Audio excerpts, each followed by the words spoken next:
ॐ सदाशिवसमारम्भां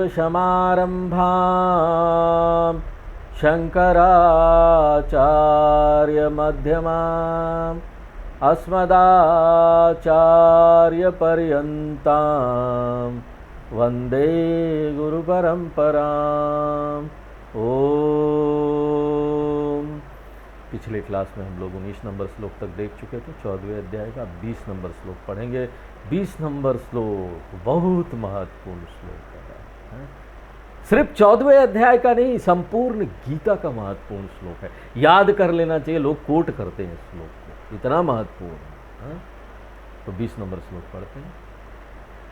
गुणानेतानतीत्य त्रीन् देहि देह समुद्भवान्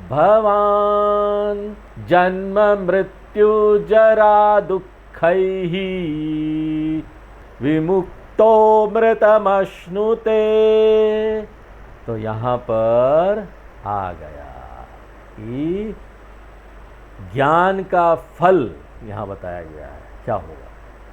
देही एतान त्रीन गुणान अतीत्य, यानी देही ये जो एक जीव है, जो एक व्यक्ति है, ये ज्ञान को प्राप्त करके ये 3 गुणों से छुटकारा प्राप्त कर लेता है। अतीत यानी उसके परे निकल जाता है।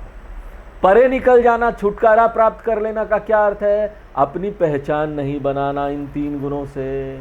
3 गुण यानी 3 शरीर, यानी कि 5 कोष। संक्षेप में पूरा अनात्मा जो है, हम ये क्लेम नहीं करेंगे, अब हम ये दावा नहीं करेंगे कि हम शरीर हैं। हम क्या दावा करेंगे? हमारे पास एक शरीर है जो भगवान ने उपहार में दिया है अस्थाई उपयोग के लिए। और ये जो अस्थाई उपयोग है वो क्या है? खाना फूना खाना नहीं। शरीर भगवान ने दिया है, वो भी मनुष्य के शरीर दिया है। किस लिए दिया है? ताकि हम ज्ञान प्राप्त कर सके। यही उद्देश्य है।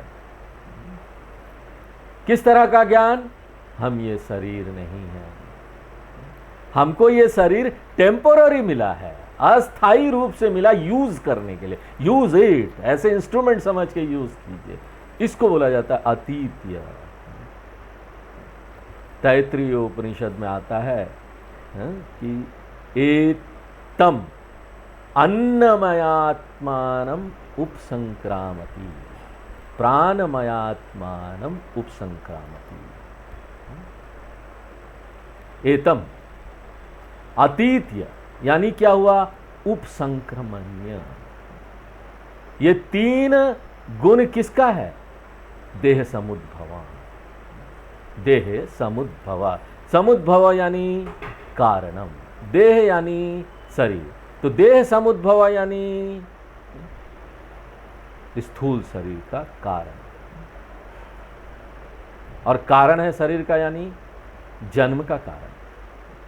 क्योंकि जन्म की परिभाषा क्या है? नया शरीर प्राप्त करना। इसलिए 3 गुण ने मुझे ये शरीर दिया, और एकमात्र 3 गुण ही मुझे अगला शरीर भी देगा। और किस तरह का शरीर मुझे दिया जाएगा वो निर्भर करता है कि ऊर्ध्वम गच्छन्ति सत्वस्थाः। सत्व गुण वाला व्यक्ति को उच्च अच्छा शरीर मिलेगा। अमर शरीर मिलेगा कि नश्वर शरीर मिलेगा? कोई डाउट है क्या? नश्वर शरीर। रजोगुण भी जो शरीर देगा वो भी कोई मोक्षुक्ष नहीं होगा, नश्वर ही शरीर होगा। तो ये जो 3 गुण है वो शरीर का कारण है, पुनर्जन्म का कारण है। तो देह समुद्भव पुनर्जन्म कारण भूतान। तो ये जो 3 गुण है, जो पुनरपि जननम, बार बार जो शरीर मिलता है, मरता है, इसका कारण है। ज्ञानी ना उससे अपनी पहचान अलग बना लेता है। ये 3 गुणों से ना अलग हट जाता है, अपनी पहचान नहीं बनाता। एक गुण से, एक शरीर से। तो क्या होता है? विमुक्त, वो मुक्त हो जाता है, सभी समस्याओं से मुक्त हो जाता है जो कि शरीर का है। जब हम शरीर के साथ अपनी पहचान बनाते हैं तो शरीर की समस्या मेरी समस्या हो जाएगी। जब हम अपने कार के साथ अपनी पहचान बनाते हैं, नया नया कार लेके आए हैं, पहली बार रास्ते में ले जा रहे हैं, अचानक पीछे से कोई मार दिया, स्क्रैच आ गया, वो स्क्रैच गाड़ी पर नहीं आती है, वो स्क्रैच मेरे हृदय पर आ जाती है हमारा ना वो दिमाग खराब हो जाता है, मेरी नई गाड़ी को किसी ने ठोकर मार दी। तो ये अभिमान जिस वस्तु पर है, उस वस्तु की जो परिस्थिति होती है वो मेरी परिस्थिति हो जाती है। उसी प्रकार से शरीर की जो परिस्थिति है वो मेरी परिस्थिति हो जाती है जब मैं शरीर से अपनी पहचान बनाता हूं। और शरीर तो है नश्वर, अमर नहीं है। तो समस्या क्या है? हम बोलते हैं हम भी नश्वर है, क्योंकि शरीर के साथ पहचान बना है। शरीर नश्वर है ये समस्या नहीं है, क्योंकि ना यहाँ पर बहुत सारे शरीर नश्वर है और रोज मर रहे हैं।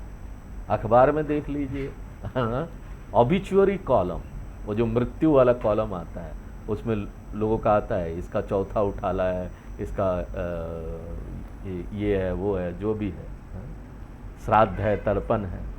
न्यूज़ आइटम पढ़िए, कोई कहीं ट्रेजेडी हो गई, कहीं तूफान आ गया, कहीं नाव डूब गया, 35 के 35 लोग मारे गए। आप उसको कैसे पढ़ते हैं? चाय पीते हुए। ज़्यादा से ज़्यादा आप बोलते चू चू चू चू चू क्या हो गया, इतने ही बोलते हैं ना, उसके बाद भूल जाते हैं। तो शरीर का जो नश्वरता है ना, वो समस्या नहीं है, मृत्यु समस्या नहीं है, क्योंकि यहाँ तो लाखों करोड़ों लोगों की मृत्यु हम देख रहे हैं, सुन रहे हैं। समस्या क्या है? मैं नश्वर हूं, ये समस्या है। नश्वरता समस्या नहीं है, मैं नश्वर हूं वो समस्या है। और वेदांत का ज्ञान प्राप्त करके ऐसा नहीं होगा ना कि ये शरीर अमर हो जाएगा।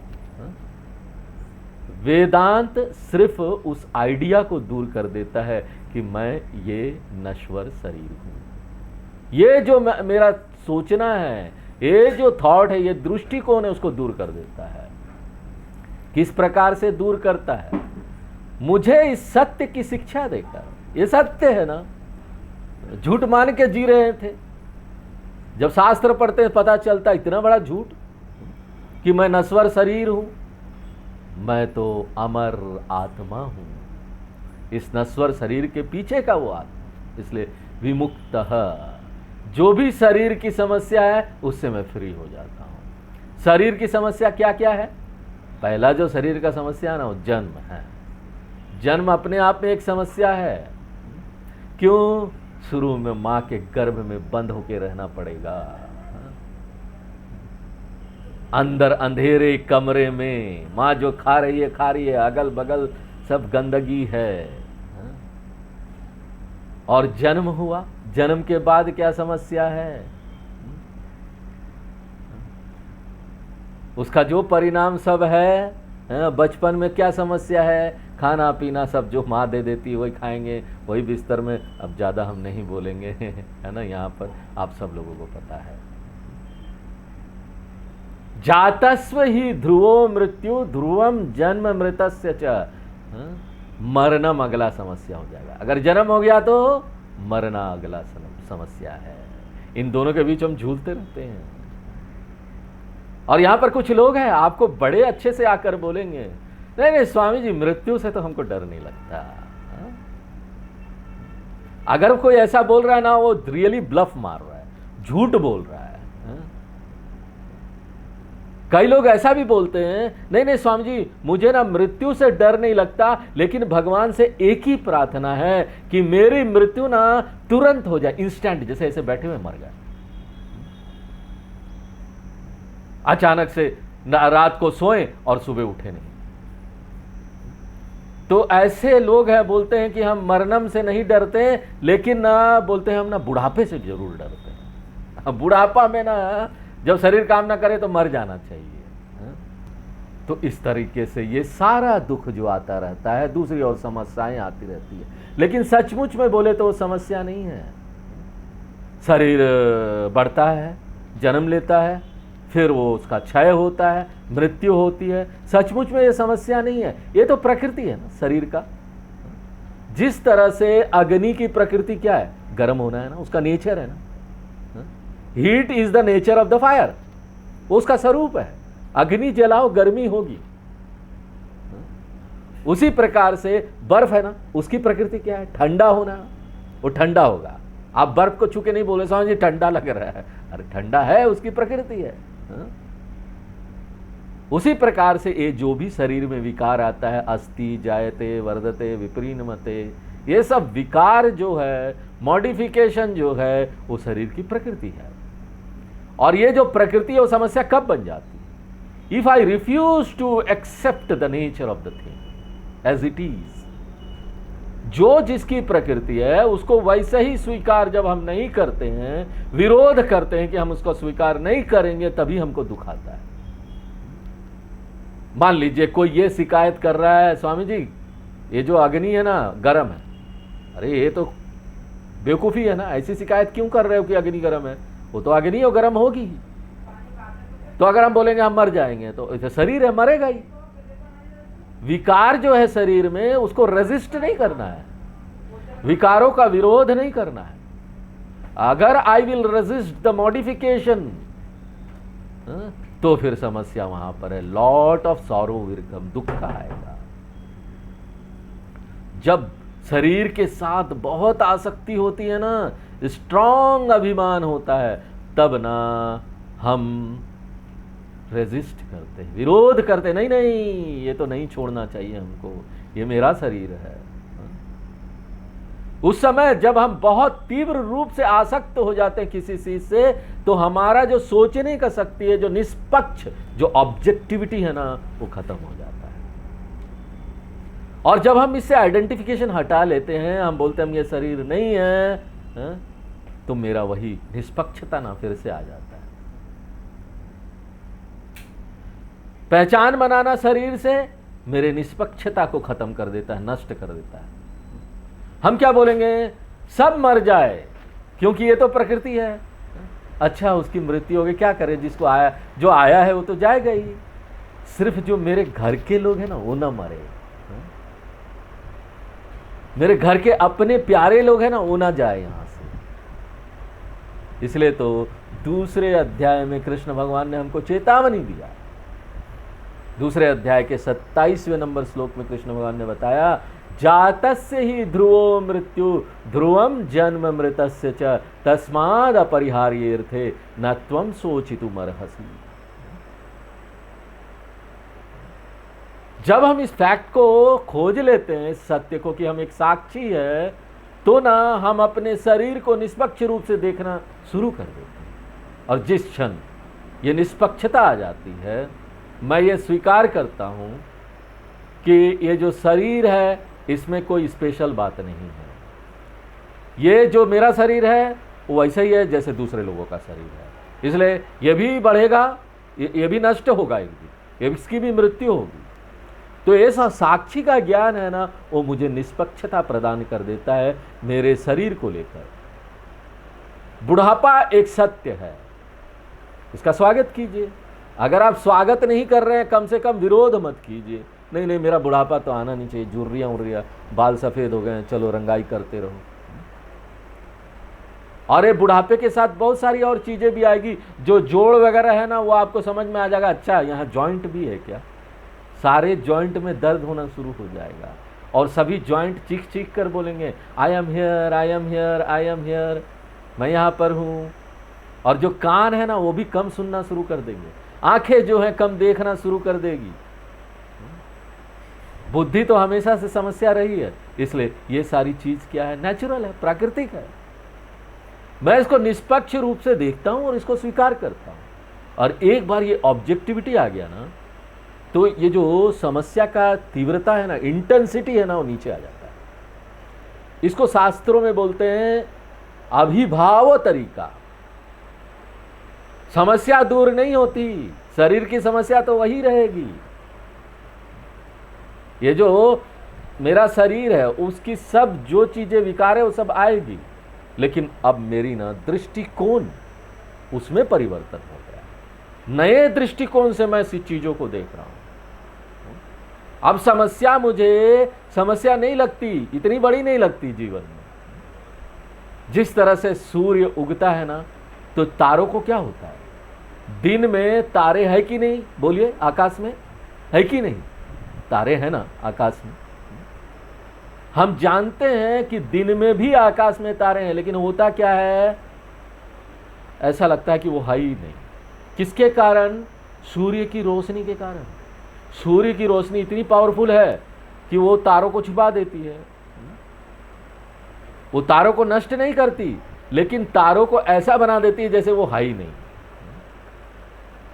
क्यों? अपनी रोशनी इतनी बढ़ाई हुई है, इतनी शक्तिशाली है सूर्य की रोशनी। उसी तरीके से मैं जो हूं ना, मैं वाला जो साक्षी ज्ञान है ना, वो मेरे शरीर की स्थिति को नहीं बदलेगा। बीमारी है तो रहेगी, दवा खा के ठीक हो गया तो हो गया, और मेरे परिवार के सदस्यों को नहीं बदलेगा।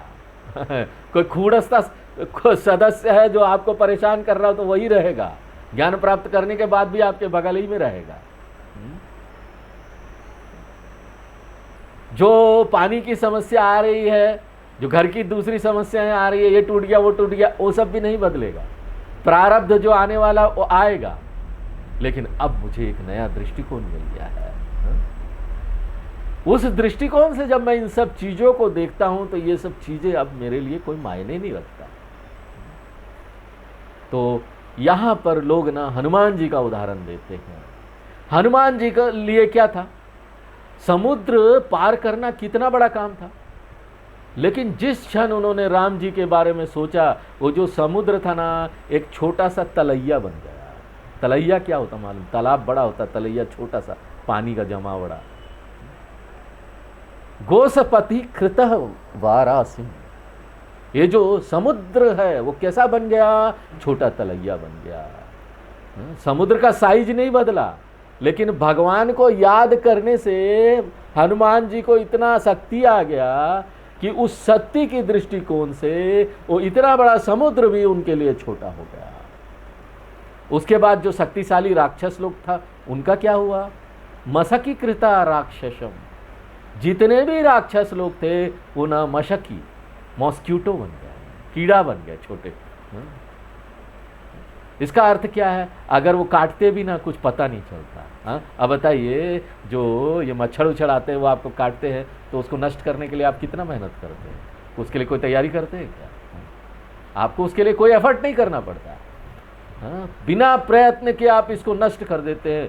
उसी प्रकार से ये जो ज्ञान है ना, मुझे एक नया दृष्टिकोण देता है, जिसके कारण से जीवन में जितनी भी समस्याएं आ रही है ना, वो मेरे लिए तुच्छ बन जाती है। वो ना छोटे छोटे पिन प्रिक की तरह होती है, थोड़ा सा पिन प्रिक करता चला जाता। इसलिए विमुक्तः, वो अब बात करने के लायक भी नहीं रह गया ये सब समस्या। इसको बोलते जीवन मुक्ति प्राप्त हो गई। तो जीवन मुक्ति क्या है? जीवन की जो समस्या है ना, वो अब छोटा और तुच्छ हो गया है। किसके कारण से? दृष्टिकोण बदलने के कारण से, ज्ञान प्राप्त करने के कारण से। इसको बोलते हैं जीवन मुक्ति ही। और ये ज्ञान का परिणाम है। अमृतम अश्नुते, ये जो नश्वर शरीर है, शरीर की नश्वरता मेरे लिए अब ये कोई सीरियस प्रॉब्लम नहीं है। ये अब सीरियस प्रॉब्लम नहीं रहा शरीर की समस्या। और दूसरी चीज यहाँ दूसरी तरफ ये होता है कि मैंने ना अपनी साक्षी वाली जो अमरता है उसको अपना लिया। अमृतम अश्नुते, अमर हो गया। अब फिर से यहाँ पर ये सोचिए, अमरता प्राप्त कर लेने का क्या मतलब है? अहंकार को अमरता मिल जाती है या साक्षी को अमरता मिल जाती है? अहंकार या शरीर कभी भी अमर नहीं हो सकता, और आत्मा को अमर होने की जरूरत नहीं है। अमरता प्राप्त करने का क्या अर्थ है? मैं अपने अभिमान या पहचान को, आइडेंटिफिकेशन को, ये नश्वर शरीर से अमर आत्मा में ले जाता हूं। इसको इसको बोला जाता है जीवन मुक्ति। और इसी को बोलते हैं गुणातीतत्वम्। इसलिए ज्ञानी कौन है? गुणातीत है। अब अर्जुन प्रश्न पूछ रहा है जो उस दिन शनिवार को आपने पूछा था। चलो पढ़ते हैं 21 नंबर श्लोक। अर्जुन क्या प्रश्न पूछता है? गुणातीत कैसा होता है? किस प्रकार से गुणातीत हम बने हैं? तो जो आप प्रश्न पूछेंगे ना वो आगे आने वाला होता है, शास्त्र है ही ऐसा। हाँ? चलो, अर्जुन उवाच कैर्लिंगे स्त्रीन् गुणानेतान् अतीतो भवति प्रभो किमाचारः कथं चैतान् त्रीन् गुणान् अतिवर्तते। तो भगवान ने जो अर्जुन को शिक्षा दी ना, अर्जुन बड़ा प्रेरित हो गया। भगवान की इतनी सुंदर शिक्षा, प्राकृतिक रूप से वो और ज़्यादा जानना चाहता है ज्ञानी के बारे में जो गुणातीत बन गया है। इसलिए अर्जुन भगवान से पूछता है, अर्जुन उवाच प्रभो एतान गुणान अति कई लिंगई भवती। लिंगम यानी कैरेक्टरिस्टिक्स, इंडिकेटर्स। तो क्या कैरेक्टरिस्टिक है, क्या इंडिकेटर है ऐसे व्यक्ति का जो ना 3 गुणों से परे निकल गया है सफलतापूर्वक? ये एग्जैक्टली वैसे ही है जैसे दूसरे अध्याय में ना स्थित प्रज्ञ के लक्षण के बारे में अर्जुन प्रश्न पूछा था। दूसरे अध्याय में क्या पूछा था? स्थित प्रज्ञ से का भाषा, क्या ये शरीर में कोई परिवर्तन आ जाएगा? क्या ये जो फिजिकल बॉडी है इसमें कोई परिवर्तन आएगा? वो कोई मोटा हो जाएगा या पतला हो जाएगा ज्ञान प्राप्त करके, गुणातीत होके, या ना उसके पीछे कोई प्रकाश आ जाएगा सिर के पीछे? क्योंकि हम लोगों ने बचपन से देखा है ना, कोई साधु संत होते हैं उसका कैलेंडर आता था, तो कैलेंडर में जब उनका फोटो होता था तो पीछे गोल सा प्रकाश, अंग्रेजी में उसको बोलते हैं हैलो। तो क्या ऐसा कोई हैलो आएगा क्या सिर के पीछे, ज्ञानी के पीछे? तो हमको अब ये हमारे मन में ना ये विचार चलता रहेगा कि हम ज्ञानी बने या नहीं बने। रोज सुबह शाम जब हम देखना चाहेंगे, सुबह उठेंगे या फिर गीता क्लास के बाद देखेंगे, कहाँ पर? दर्पण में। कोई हैलो आया क्या? कोई सिर के पीछे प्रकाश आया क्या? कोई प्रकाश दिखाई तो देगा नहीं, खाली जो सिर गंजा हो गया वो दिखाई देगा कि गंजा हो गया, बाल चला गया है। तो क्या मेरे सिर के पीछे ऐसा कोई प्रकाश आ जाएगा स्वामी जी, या कोई मुझे सिद्धि प्राप्त हो जाएगी? ज्यादातर लोग ऐसे ही सोचते हैं। अगर कोई ज्ञानी हो गया ना, उसके पीछे प्रकाश आ जाएगा या कोई सिद्धि प्राप्त हो जाएगी। कुछ लोग सोचते हैं कि ज्ञानी को तो ऑटोमेटिकली सिद्धि मिल जाएगी, जैसे वो दूसरों का मन पढ़ लेगा। कई लोग आकर पूछते हैं, स्वामी जी क्या आप हमारा मन पढ़ते हैं क्या? क्योंकि कई बार हमने ना ये प्रश्न किया मन ही मन, और हम आपके क्लास में आए और आपने उसी का उत्तर दे दिया। क्या आपने पढ़ लिया था क्या हम क्या प्रश्न आए? ये तो प्रूफ है कि आप हमारा मन पढ़ रहे हैं स्वामी जी। तो कई लोगों को ये विश्वास हो जाता है, लेकिन हम आपको बता देते कि ऐसा कुछ नहीं। यहां पर वेदांत जो है ना उन सभी प्रश्नों का उत्तर देता ही देता है जो आपके मन में आएगा।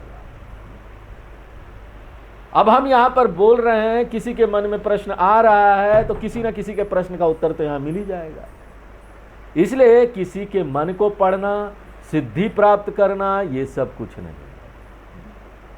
अर्जुन बड़े जिज्ञासी हो गया है, जिज्ञासु हो गया है। वो जानना चाहता है कि ऐसा कोई संकेत है क्या, ऐसा कोई लिंगम है क्या? कई लिंगई गुणान अतीतः, गुणातीतः ज्ञानी जो है उसका कोई इंडिकेटर है जिसे पता चल जाए वो गुणातीत हो गया है। और दूसरा क्वेश्चन क्या है? किम आचार, वो कैसे आचार व्यवहार करता है, वो कैसा अपना व्यवहार करता है, किस तरह से वो लोगों से व्यवहार करता है? क्योंकि ज्ञानी भी तो उसी समाज में रहता है ना। क्या उसका भाषा बदल जाता है क्या? अचानक ज्ञानी हो गया और एक दिन अचानक संस्कृत में बात करने लगा, क्यों? हम ज्ञानी हो गए। अचानक संस्कृत में, किसी को समझ ही में ना आए, घर में बोलेंगे लोग क्या हो गया इसको, पागल हो गया क्या? सब कुछ संस्कृत में बोल रहा है। दूसरे अध्याय में अर्जुन ने यह प्रश्न पूछा था, अर्जुन को भी यह सब कंफ्यूजन था। वो पूछता है कि ये ज्ञानी है कैसे चलेगा, वो क्या सिर के बल चलेगा, शीर्षासन करते हुए चलेगा क्या? ज्ञानी हो जाएगा तो किस तरह से वो खाना खाएगा, उसके खाने खाने का स्टाइल अलग हो जाएगा क्या? ये सारी ना मिसकंसेप्शन है।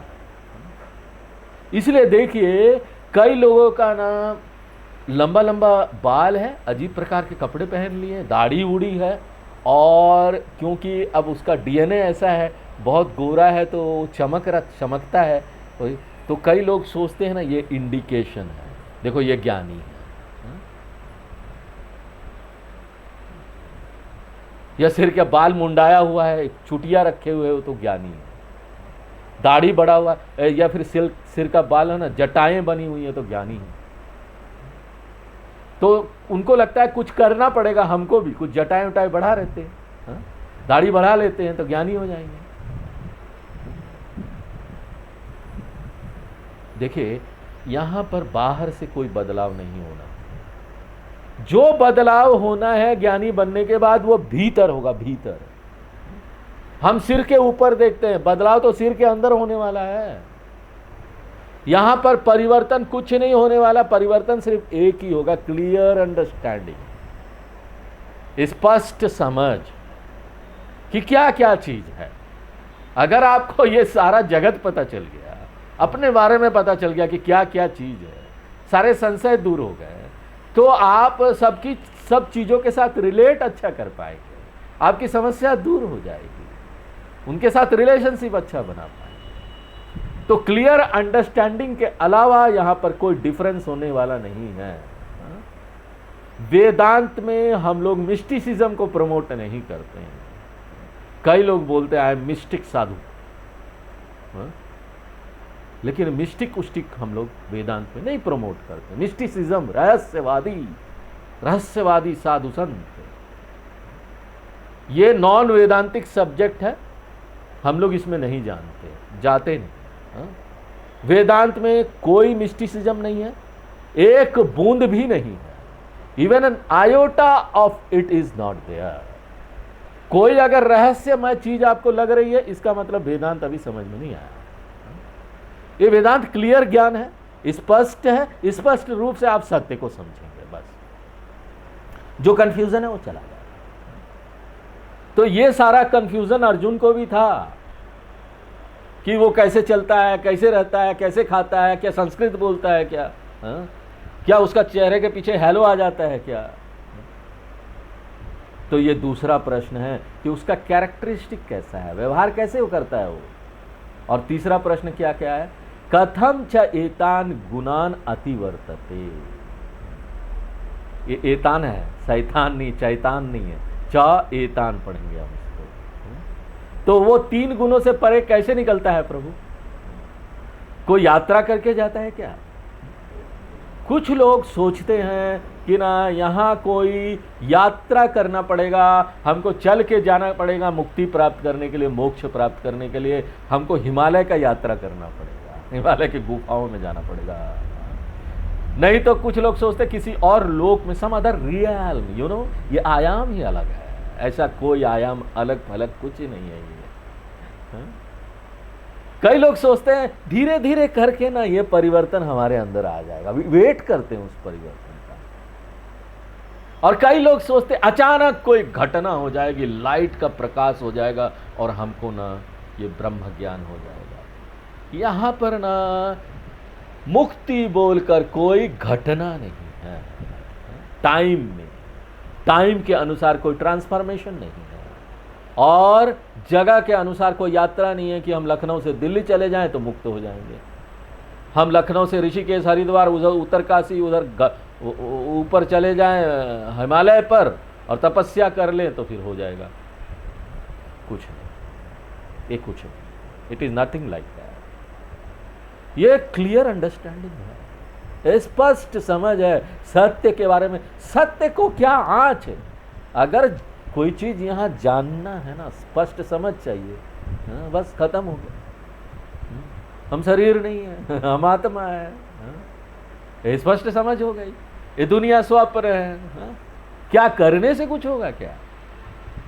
अरे गलत समझ थी, वो तो अभी भी है, हम अभी भी मुक्त है, बस समझ नहीं पा रहे हैं। कहीं ना कहीं कोई ना कोई सस्पिशन है, कोई ना कोई शक है हमारे मन में, ये शक दूर हो जाना चाहिए बस। हम तो हमेशा से स्वतंत्र थे, हमेशा से मुक्त हैं, मुक्त होंगे तो कभी नहीं होगा। जो चीज होगा शुरू होता है उसका अंत हो जाएगा। अगर हम बोलेंगे आज हमको मुक्ति मिल गई, मुक्त हो गए, अरे तो फिर कल बंद भी जाओगे। पहले से ही मुक्त थे, ये जानना है, ये जानना रही, हम तो पहले से ही मुक्त थे, जानते नहीं थे, बस झूठ मूठ का पकड़े हुए थे कि हमको कोई बांधा हुआ, हमको बांधा हुआ। कोई नहीं बांधा है, हमको कोई बांध नहीं सकता। बांधने का कोई चीज है ही नहीं। झूठ मूठ का समझ बनाए हुए हैं कि कोई बांधा हुआ है, स्वप्न में बंधे हुए हैं। रस्सी और सांप वाला जो उदाहरण है ना हमारे शास्त्रों में, बहुत पुराने समय से जब से भगवान ने वेद दिया चला आ रहा है ये, और ये बड़ा असर करता है, बड़ा ये याद कर लीजिए आप, ये जो उदाहरण है रस्सी और सर्प का। अंधेरे में दूर से वो जो रस्सी है वो सर्प दिखाई देता है। तो है तो हम मुक्त, लेकिन झूठ मूठ का डर डर के सर्प मर जाएंगे, मृत्यु हो जाएगा, चले जाएंगे इस संसार से। तो ये जो गलत धारणाएं हैं इसको ज्ञान से समझ कर खत्म कर देना है, यही मुक्ति है। तो अब अर्जुन पूछता है भगवान ये 3 गुणों से परे कैसे जाएगा, कैसे जाते हैं 3 गुणों से परे, ये अर्जुन का प्रश्न है, जिसका उत्तर कृष्ण भगवान आने वाले श्लोकों में देंगे। उसके लिए आप सोमवार को फिर क्लास में आइएगा। क्लास में आते रहे ना आप लोग, इसीलिए ये सब चलता है। आगे बाद में आइएगा, अगले सीरियल में ये आएगा। सीरियल भी दिखाते लोगों का जिज्ञासा बनाते, अगले सीरियल में ये आएगा। उसी तरह से कैसे हम 3 गुणों से परे निकले, ये अगले क्लास में अगले श्लोक में बताएं। आज यही विराम देते हैं, आगे नेक्स्ट क्लास में। ओम पूर्णमदः पूर्णमिदं पूर्णात् पूर्णमुदच्यते पूर्णस्य पूर्णमादाय पूर्णमेवावशिष्यते। ओम शांति शांति शांति।